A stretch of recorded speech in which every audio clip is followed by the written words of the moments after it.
Hi hello నమస్తే. నేను journalist Sai. రాష్ట్రంలో వైసీపీకి ఏదన్నా తీరని కోరిక మిగిలిపోయిందంటే అది రేపల్లి నియోజకవర్గమే.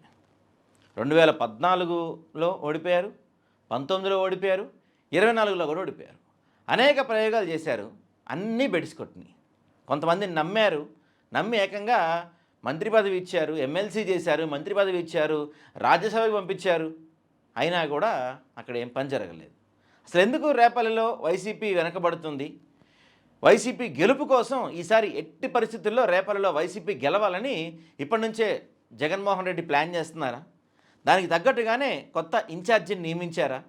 ఈ ఇన్ఛార్జ్ అయినా వైసీపీకి అక్కడ గెలుపు అందించబోతున్నారా అనేది చూడాలి. అసలు మనం 2014 నుంచి కనుక చూసుకుంటే, అంతకుముందు 2009లో మోపిదేవి వెంకటరమణ ఇక్కడ కాంగ్రెస్ నుంచి గెలుపొందారు. ఆ తర్వాత ఆయన గెలుపొందిన తర్వాత ఆయన వైఎస్ఆర్సీపీ నుంచి ఆయన టికెట్ ఇచ్చారు. ఆయన ఇక్కడ ఓడిపోయారు. దాదాపుగా 13,355 ఓట్ల తేడాతో ఓడిపోయారు.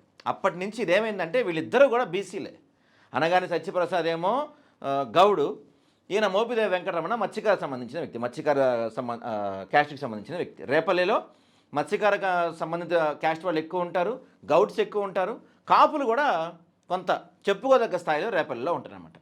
ఈ 2014లో వీళ్ళిద్దరు పోటీలోకి వచ్చినప్పటి నుంచి ఇది అనఫీషియల్ బీసీ సీట్ అయిపోయింది రాష్ట్రంలో. ఇక్కడ ఎవరో ఒకళ్ళు బీసీలు నిలబడుతున్నారు, బీసీలే గెలుస్తూ వస్తున్నారు. 2014లో అనగాని సత్యప్రసాద్ గెలిచారు. తర్వాత 2019లో ఫుల్ స్వింగ్ అనమాట కూటమి. వైఎస్ఆర్సీపీ రాష్ట్ర వ్యాప్తంగా 151 సీట్లు గెలుచుకుంది. 23 సీట్ల నుంచి 151 సీట్లకు పెరిగింది వైఎస్ఆర్సీపీ. ఆ వేవ్లో కూడా ఈయన ఓడిపోయాడు, మోపిదేవి వెంకటరమణ.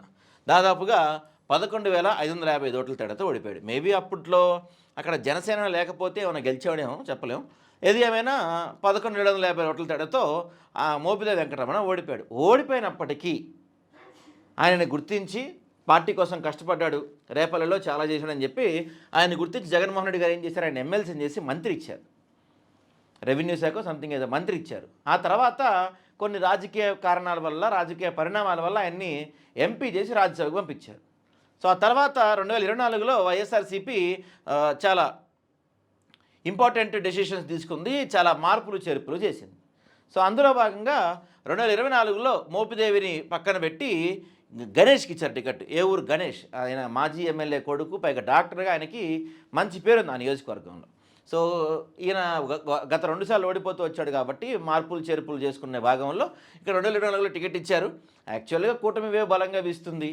ఈసారి కూడా అనగాని సత్యప్రసాదే గెలిచాడు. కాకపోతే ఈసారి కొంచెం మెజార్టీ ఎక్కువ వచ్చింది, దాదాపుగా 40,000 ఓట్ల మెజార్టీతో గెలిచాడు. ఈసారి ఎట్టి పరిస్థితుల్లో ఈ నియోజకవర్గం సాధించాలి, గెలవాలి అనుకుంటుంది వైఎస్ఆర్సీపీ.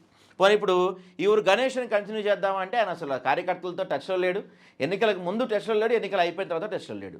మోపిదేవి వెంకటరమణకి ఇంత చేస్తే, ఏది ఎమ్మెల్సీ ఇచ్చి మంత్రిని చేసి రాజ్యసభకు పంపించినా ఆయన 2024లో టికెట్ ఇవ్వలేదని చెప్పి ఆయన టీడీపీ వెళ్ళిపోయి కూర్చున్నాడు. మరి రేపల్లి నియోజకవర్గాన్ని ఏం చేయాలి? సమర్థమైన వ్యక్తికి ఈసారి టికెట్ ఇవ్వాలి, ఇన్ఛార్జిగా నియమించాలి. ఖచ్చితంగా ఈసారి రేపల్లిలో గెలిచి తీరాలి అనుకొని వైఎస్ఆర్సీపీ స్ట్రాంగ్గా ఫిక్స్ అయింది. దానికి తగ్గట్టుగానే నాగమోహన కృష్ణ అనే వ్యక్తికి, అతను కూడా గౌడ్స్ సంబంధించిన వ్యక్తి, ఆయనకి టికెట్ ఇచ్చే దిశగా వైఎస్ఆర్సీపీ ప్లాన్ చేస్తుంది. ఎందుకంటే ఖచ్చితంగా వచ్చే ఎలక్షన్స్లో టీడీపీ వాళ్ళు అనగాని సత్యప్రసాద్కి టికెట్ ఇచ్చే అవకాశం ఉంటుంది. అనగాని సత్యప్రసాద్ గౌడ్స్, నాగమోహన్ కృష్ణకి టికెట్ ఇస్తే ఆయన గౌడ్స్, దాంతోపాటు ఈసారి కాపులంతా వైఎస్ఆర్సీపీ వైపు నిలబడతారన్న ఒక ఆలోచన బలంగా వినిపిస్తుంది. ఎందుకంటే అనగాని సత్యప్రసాద్ అక్కడ జనసైనికులకి ఎవరికి పెద్దగా టచ్లో లేరు, వాళ్ళు అడిగిన ఏ పనులు చేయట్లేదు, కాపుల్ని పూర్తిగా దూరం పెట్టేసి అక్కడ మొత్తం వాళ్ళ పరిపాలన నడుస్తుందనే ఒక అసంతృప్తి రేపల్లిలోని కాపుల్లో బాగా కనిపిస్తుంది. కాబట్టి ఖచ్చితంగా ఈ ప్రాంతం నుంచి ఈసారి గౌడ్కి సంబంధించిన వ్యక్తిని నుంచి పెడితే, నాగమోహన్ కృష్ణ ఆర్థికంగా బలమైన వాడు, గౌడ్ సామాజిక సంబంధించిన వ్యక్తి, అయినా హైదరాబాద్లో చాలా రియల్ ఎస్టేట్ కంపెనీలు ఉన్నాయడానికి. అలాంటి వ్యక్తిని నిలబెడితే అటు ఆర్థికంగా అనగానే ఢీకొట్టగల కెపాసిటీ ఉంది, దాంతోపాటుగా ఈయన్ని ఇన్ఛార్జిగా నియమించారు. ఈయన ఇన్ఛార్జిగా నియమించడం వల్ల అటు ఆర్థికంగా బలమైన నేత, అటు గౌడ్ సామాజిక వర్గానికి చెందిన నేత, పైపొచ్చి ఈసారి కాపులు వైఎస్ఆర్సీపీకి సపోర్ట్ చేసే అవకాశాలు ఉన్నాయి. కాబట్టి ఈసారి అనగానే ఢీకొట్టాలి. ఎట్టి పరిస్థితుల్లో 2029 ఎన్నికల్లో రేపల్లెలో వైఎస్ఆర్సీపీ జెండా ఎగరవేయాలని దృఢంగా సంకల్పించారు జగన్మోహన్ రెడ్డి. అందులో భాగంగా ఈసారి నాగమోహన్ కృష్ణకి వైసీపీ ఇన్ఛార్జ్ ఇచ్చారు. చూడాలి మరి ఈయన హయాంలో అయినా వైఎస్ఆర్సీపీకి రేపల్లి నియోజకవర్గం దక్కుతుందో లేదో.